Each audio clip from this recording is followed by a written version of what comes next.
noches, programa número 395 entre ustedes y nosotros. Buenas noches, Osvaldo. Buenas noches, Jorge. Nos vinimos vestidos de sport, pero sin disfraz, pese a que es martes de carnaval.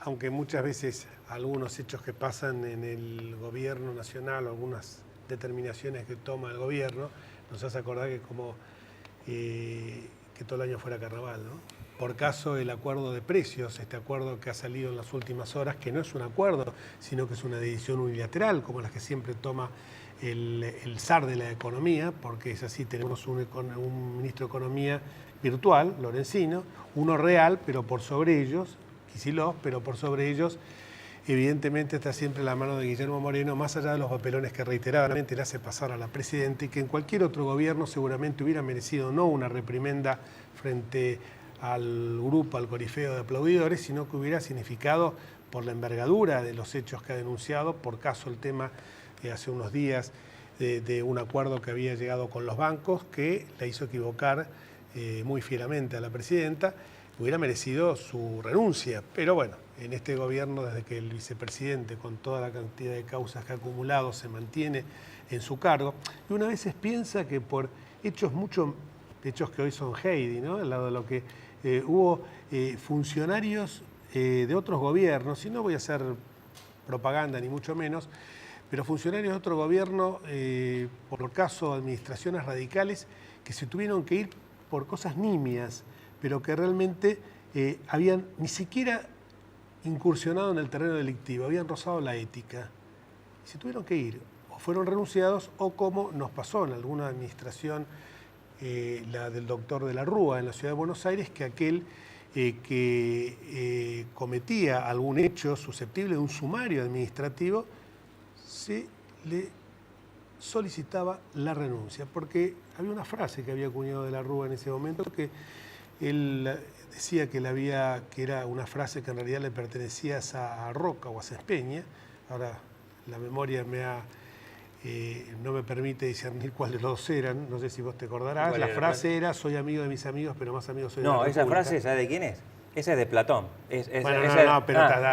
La única verdad, la realidad se la adjudican a Perón, pero Platón, y la de respecto Aristóteles. de Sócrates, soy, porque él se separó de su, dice, de Aristóteles respecto de Platón. Soy amigo de Platón, pero más soy amigo Vamos a caer en la de Menem cuando hablaba de las obras de... Soy amigo de Platón, pero más soy amigo de la verdad. De la verdad. Bueno, esta, trasladada a los tiempos modernos y a la Argentina, la vamos a googlear, no sé si pertenece a Roca o Cespeña, pero el sentido era que por sobre los intereses particulares, por sobre la amistad que uno podía tener, la pertenencia a un mismo partido político, estaban los intereses nacionales y al estar, o locales en el caso de la ciudad, y al estar en juego esto, evidentemente hacía que aquel que cometía un hecho que fuera no ya delictivo, desde luego si era delictivo con mucha más razón, pero que pudiera merecer algún reproche moral o ético, renunciaba. Entonces, cuando uno ve, y volviendo al tema del comienzo, este acuerdo que no es tal y que evidentemente lo único que hace es frenar descarnadamente y tratar de ocultar algo que ya el gobierno lo está reconociendo, que es la inflación. Y la inflación no se puede, es como pretender tapar el sol con un arnero, es imposible. Entonces esto aparte va acompañado de algo peor, que es que ahora que se les prohíbe hacer ya ofertas a las grandes cadenas de supermercados para ofrecer electrodomésticos. ¿Vio usted, señora, señor, que los sábados y domingos principalmente, en los diarios más importantes, aparecen ofertas de televisores, heladeras, aire acondicionado, etc.? Esto también está prohibido. Y si a todo esto le sumamos que la denuncia que hace pocas horas hizo la Auditoría General de la Nación acerca del reparto desprolijo, amañado, absolutamente arbitrario de la publicidad oficial, premiando a los elegidos y castigando a los réprobos, nos encontramos con un plano, en un panorama bastante negativo en un año electoral, que es que se está atenazando las libertades individuales. Hoy tenemos en nuestro programa, hablando del tema de la ciudad, a uno de los mejores gobernantes que tuvo la ciudad de Buenos Aires, aún con carácter pretérito a la autonomía local, y que quizás fue uno de los que empezó a propiciar la autonomía porteña, por lo menos iba en el camino de que el intendente no fuera un mandatario del Poder Ejecutivo, sino de que fuera elegido por el pueblo. Él había sido elegido por el entonces presidente Raúl Ricardo Alfonsín como intendente de la ciudad de Buenos Aires, y no obstante eso, quería someterse al escrutinio popular para que sea el pueblo el que lo legitimara.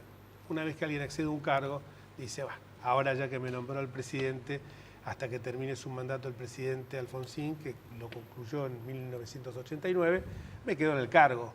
Total, ¿para qué voy a forzar una elección de intendente si juega en contra de mis intereses?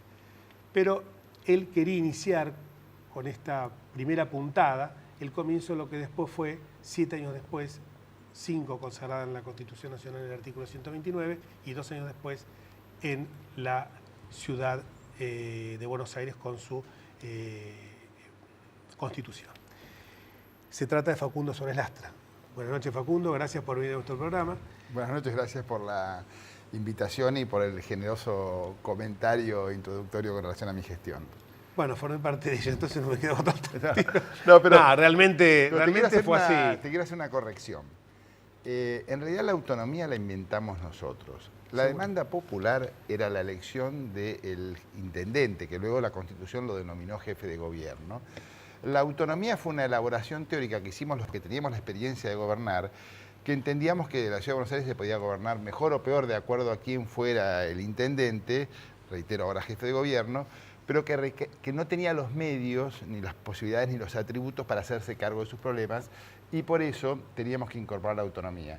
Y la autonomía la incorporamos a la Constitución por un esfuerzo que me lo tengo que atribuir a mí mismo, a Gabriela González Gas del radicalismo, y también a un peronista que entendió y acompañó esto desde el principio, que fue el diputado Argüello. En general el peronismo era muy reacio a esto, el radicalismo del interior tampoco le gustaba mucho, nosotros lo convencimos a Alfonsín, más que lo convencimos, entendió los argumentos y los acompañó, el bloque radical íntegro acompañó esta propuesta de la Ciudad de Buenos Aires, por eso le viene muy bien a la Ciudad de Buenos Aires que haya una fuerza nacional con una identificación y con un compromiso con la Ciudad de Buenos Aires, como fue entonces el radicalismo, y se incorporó con el apoyo del peronismo de la ciudad y el radicalismo a nivel nacional, la autonomía de la Ciudad de Buenos Aires, ¿no?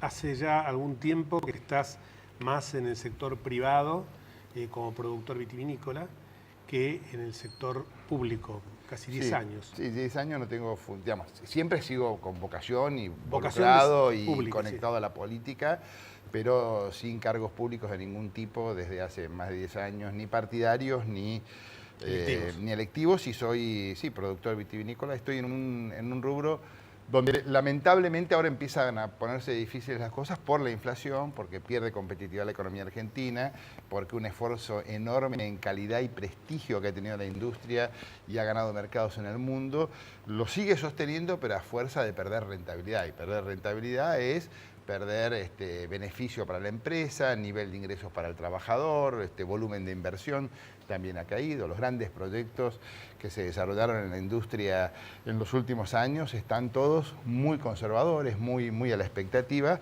producto de la pésima política económica del Gobierno Nacional. A propósito de esto, bueno, entremos en materia. Vos sos precandidato, podemos decir, o aspirante a candidato. Sí, yo aspiro a ser el diputado que el radicalismo ponga en primer lugar en esta estrategia de alianza que en la Ciudad de Buenos Aires estamos procurando hacer con lo que se expresó en su momento en las últimas elecciones en el Acuerdo Cívico y Social. Esto es el radicalismo, la coalición cívica y el FAP, que por supuesto tiene sus complejidades, pero ese es el tipo de espacio que nosotros queremos integrar, y yo tengo una enorme vocación por... la verdad que me revela lo que pasa en la Argentina y tengo ganas de Eso poner... quería preguntarte, ¿cómo estás viendo la situación mal, la actual? veo mal, y creo que este año tiene que ser el año de la oposición. Hay que terminar con la indiferencia, hay que terminar con la resignación, hay que terminar con el cinismo.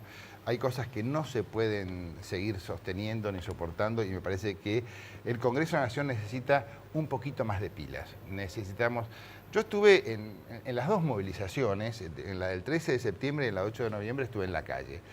Y la verdad que la demanda era muy fuerte, querían mejor oposición, querían que la oposición tuviera más pilas en el Congreso. Y la verdad que yo me hago cargo de esa demanda, me siento en condiciones y capacidades para hacerlo, creo que le puedo aportar eso y por eso estoy haciendo una intensa campaña dentro del radicalismo para conformar esta alianza y para ser el primer radical que ocupe esa posición en la lista. Cuando uno ve esto que nosotros también lo advertimos, el 13S y el 8N en la calle, pero también uno veía que la gente lo que estaba reclamando no es solamente una oposición, como decís vos, con más pila, con más energía, sino que también no existieran vanidades que fragmentan, que conspiran contra una unidad, vanidades personales, o sea, da la sensación como... Una vez me acuerdo que Martínez Raimonda decía, ¿por qué no se podía unir la oposición? Y Martínez Raimonda me dice, ¿sabes lo que pasa? Tenía que poner una lista donde tenías que poner 4 número 1, 5 número 2, 5 igual. Bueno, ese es el tema. Si lo ponemos en esos términos es imposible. Yo creo que hay que ponerlo en términos totalmente contrarios que son, a mi juicio, la urgente necesidad, digamos, la unión de la oposición es una necesidad estratégica de construcción de poder frente a un peronismo que está agotado en su modelo.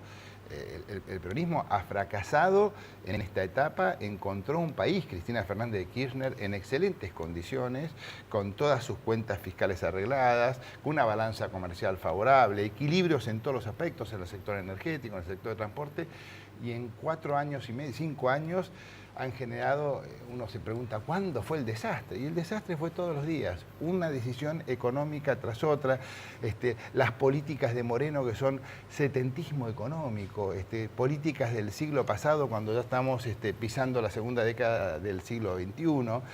Me parece que el peronismo atrasa y que la sociedad argentina tiene que procurar desarrollar una propuesta más moderna, con miras al futuro y muy generosa, y toda la fuerza de oposición tenemos que ser muy responsables. Y acá, por eso me parece que hay que aprovechar también la oportunidad de las PASO, primarias, abiertas, simultáneas y obligatorias, para que quienes tengan la posibilidad de firmar un programa común, un programa que tenga que ver con defender la República, con defender la independencia del Poder Judicial, con defender un mejor Estado, porque ni siquiera es un problema de más o menos Estado. Yo creo que más Estado, el que sea necesario para reparar desigualdades, pero cualquiera sea el tamaño, tiene que ser eficiente. No podemos tener el INDEC que tenemos, no podemos tener desarticulada la política de viviendas, las agencias públicas destinadas a la vivienda en cooperativas clientelistas como la de Milagros Salas que generan un poder paralelo al del Estado con los recursos públicos. Esas cosas se tienen que acabar, son conservadoras. Esta mirada del Estado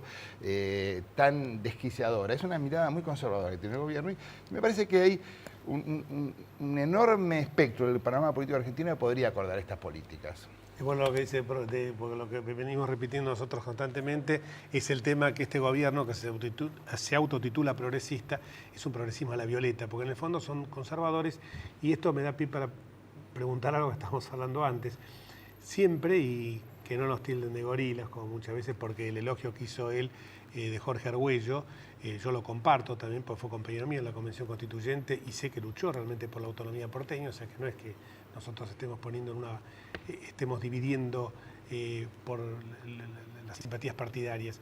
Pero es cierto lo que decís, y antes del programa estaba diciendo algo muy interesante, fuera de cámara, acerca de que el peronismo, con esta visión tan conservadora de la sociedad, nos había ido subiendo cada vez en más atraso, y comparabas con otros países. Sí, no, yo digo, de los últimos años, el 64% del tiempo efectivo de gobierno en la República Argentina lo ha tenido el peronismo, del 30 para acá. Y en esas circunstancias, yo creo que la mirada de posguerra del peronismo, cómo el peronismo ubica a la Argentina en la posguerra, y eso es el general Perón en el ejercicio de la presidencia y con este movimiento, generó el principio de la pérdida de posiciones relativas de la Argentina en el mundo. En esa etapa, en la posguerra, nos sacaron la primera gran diferencia países de volumen de desarrollo y economías similares a los nuestros. Canadá, Nueva Zelanda, Australia, empezaron su diferencia en esa época. Y en esta época, en estos 10 años, por eso yo creo que es urgente el cambio en la Argentina, porque no podemos seguir desperdiciando esta oportunidad. Y lo más lamentable que ha hecho este gobierno es poner a la Argentina por debajo de sus posibilidades. Cuando las cosas están mal, cuando el contexto internacional es pésimo, cuando no valen nuestros productos, cuando no tenemos capacidad para producir, bueno, tenemos un problema de inviabilidad. Lo que pasa en la Argentina es todo lo contrario. Tenemos sectores dinámicos, productivos, sectores del trabajo y sectores de la empresa que están en la punta de la producción de distintas productos con capacidad de exportación y de alimentación al consumo interno. Sin embargo, todo es desaliento hacia ellos, el gobierno le pone una pata en la cabeza a los sectores productivos y ha generado que en un momento donde tenemos la posibilidad, porque todo lo que tenemos vale y lo hacemos bien, esté con problemas de competitividad y dificultades. Y esa situación nos hace ser que en esta segunda oportunidad del peronismo, así como en la primera nos sacaron ventaja estos países que hice referencia, ahora los que nos sacan ventaja son Brasil, Chile, Paraguay, Uruguay, Perú, nuestros vecinos les va bien. Brasil tiene 50.000 millones de dólares de inversión extranjera directa. Chile tiene casi 10.000. Nosotros tenemos 5.000, que son la mitad de una economía que es casi es más de la mitad que la nuestra, es más chica que la mitad de la nuestra Chile. Y las inversiones nuestras son lo que explica los 5.000 millones de inversión argentina son las mineras. Hemos dejado de interesar al mundo y eso son menos oportunidades de trabajo, menos salario para los argentinos. Yo creo que este gobierno realmente atrasa y es urgente que la oposición se anime a plantear futuro, a plantear una organización social distinta y a cambiarlo. Totalmente de acuerdo. Hablando de atrás y hablando de esto del rol del Estado, en materia energética, yo recuerdo a principios del año pasado, cuando el gobierno planteó la expropiación de YPF, que fue finalmente una confiscación porque no hubo indemnización hasta ahora, el radicalismo, que creó YPF en la época de Irigoyen y de Alvear, en general tuvo una posición favorable con observaciones, con condicionamientos, y Facundo publicó una nota muy interesante, creo que en La Nación, sí.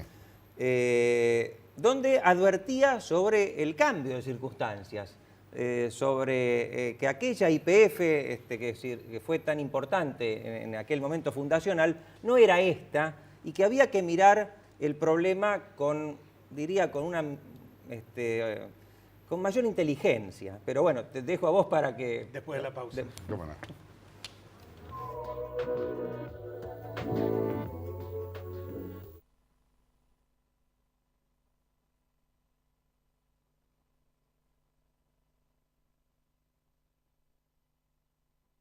Estudia con los que saben. Carreras cortas con salida laboral. Consultor inmobiliario, tasador, martillero público y corredor. Presencial y a distancia. Instituto de Capacitación de la Cámara Inmobiliaria Argentina. www.isi.edu.ar.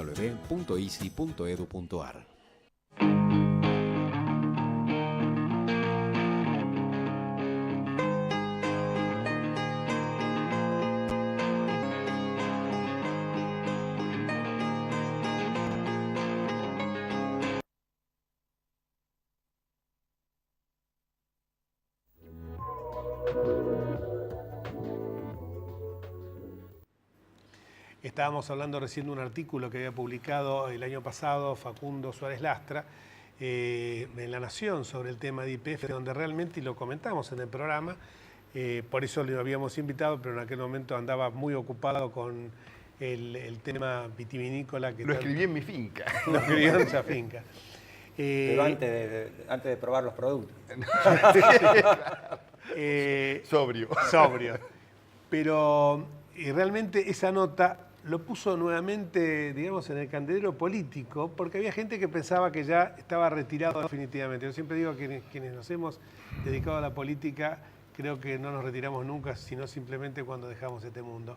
Y la verdad que nos encantó porque fue algo que era transmitir el pensamiento nuestro. Y además, bueno, y de muchísima gente. gente. Pero él lo decía desde quien había visto YPF casi en forma familiar, ¿no es así? Por el padre. Sí, porque porque mi padre fue presidente de YPF, yo había recorrido a los 9 años yacimientos, había dormido en trailers en los campamentos, y no solamente eso, sino que vi como mi padre durante toda su vida defendió no solamente YPF, se publicó artículos, dio conferencias, defendiendo una estrategia de desarrollo del complejo hidrocarburífero.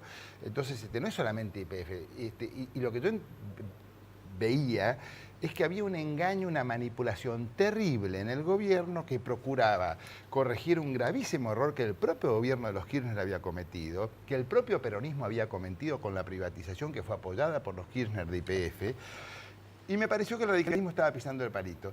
Y les debo confesar, y no es que esté haciendo una confesión pública, me interesa transmitir a la opinión pública, que ese tema fue el que me decidió a tener ganas de estar yo en el Congreso. Yo estoy seguro que si yo hubiera estado en el Congreso, ese debate que di desde afuera, en el propio radicalismo hubiera tenido un sentido totalmente distinto. Podríamos saber, porque en el radicalismo había una enorme predisposición a defender una política de hidrocarburos, sigue habiéndola, y los discursos que hizo el radicalismo defendieron toda una estrategia muy sensata en materia de hidrocarburos. Pero me parece que no había necesidad de demostrarle a nadie nada, que nosotros habíamos tenido una política interesante en los años. No estábamos en discusión si nosotros éramos más o menos defensores de una política interesante en materia de recursos hidrocarburíficos. Lo que estaba en discusión, lo que está en discusión en Argentina es cómo logramos los recursos suficientes para lograr las inversiones y la explotación de los recursos, cómo hacemos para no gastar 10.000 millones de dólares del año en importaciones del sector. Eso es lo que está en discusión y eso es lo que una fuerza moderna, contemporánea, con una mirada progresista y nacional tiene que incorporar al debate. Eso es lo que yo tengo ganas de hacer en la Cámara de Diputados y sinceramente me parece que le ha faltado dinamismo. Yo acompaño muchas decisiones de los bloques radicales y de muchas otras fuerzas de la oposición, pero me parece que hay cierto sentido culposo a veces. No, y que me parece que falta un poquito más de energía y yo siento que la tengo y tengo ganas de aportarla. La estás poniendo acá cuando estás hablando en el programa, en serio, yo estoy observando y la verdad que estás poniendo pilas, como decía Osvaldo. Bueno, son muchos los temas, ¿no? Pero me parece que la alternativa a este gobierno pasa sobre todo, además del desastre económico que han hecho y que recién ahora se está viendo, por la defensa de los valores republicanos. Creo que ese ir por todo se está profundizando. El ataque a la justicia del año pasado, encabezado por el ministro Alac, ha sido tremendo. ¿Cómo ves vos esa Yo creo que cuestión? lo que puede llegar a unificar seriamente a la oposición y hacer que la oposición sea capaz de frenar algunas cosas y ser una alternativa es hacer mucho hincapié en las diferencias. No es una diferencia menor querer una justicia independiente. El peronismo ha demostrado, el peronismo en el gobierno, que no le interesa una justicia independiente.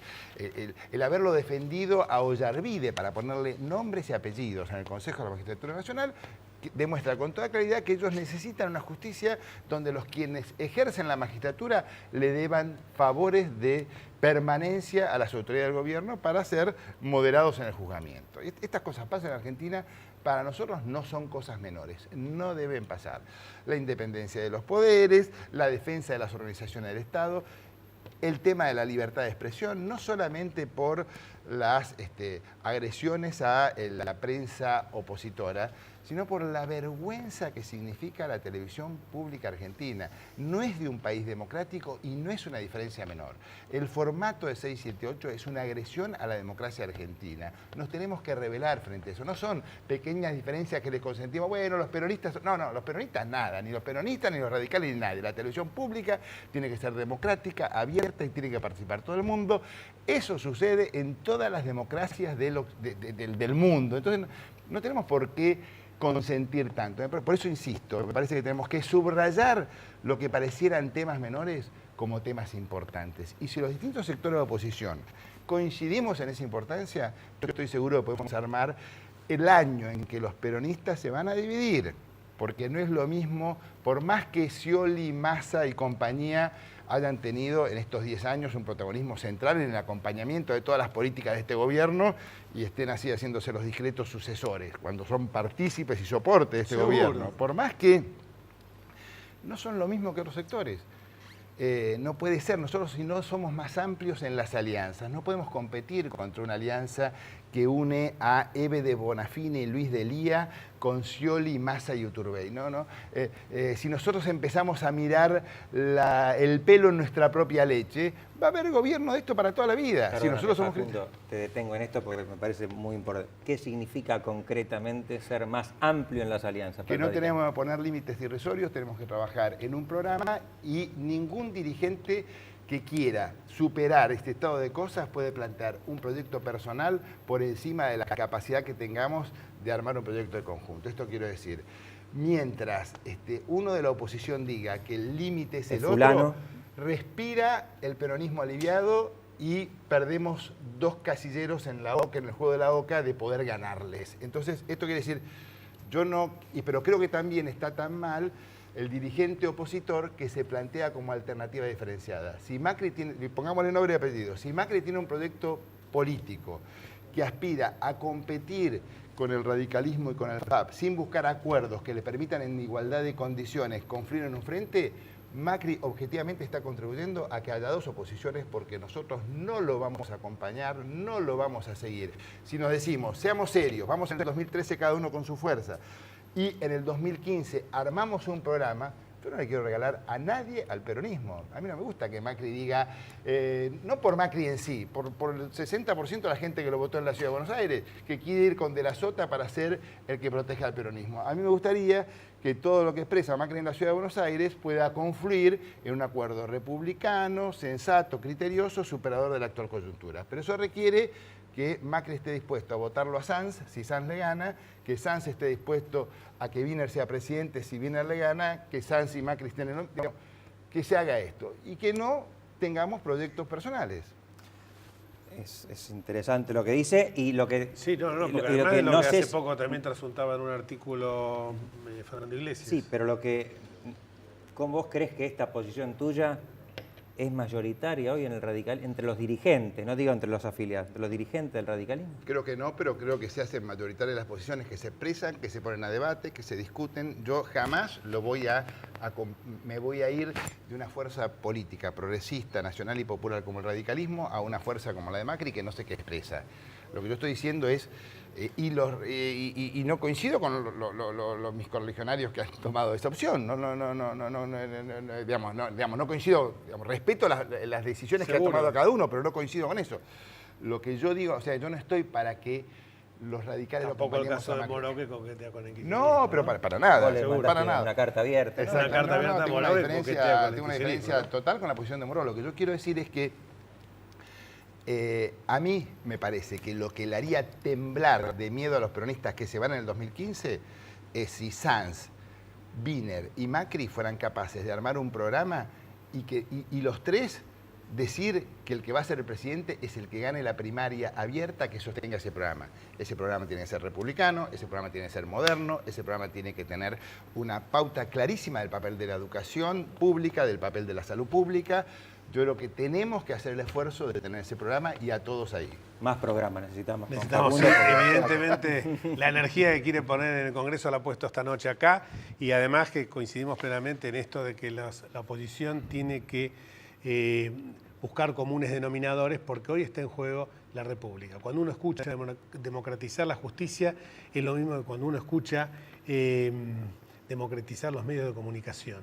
En un caso, en este último, es acallar las voces disidentes, en el otro es domesticar a uno de los poderes de Estado, la ratio última del sistema constitucional argentino. La próxima martes, si Dios quiere, chao.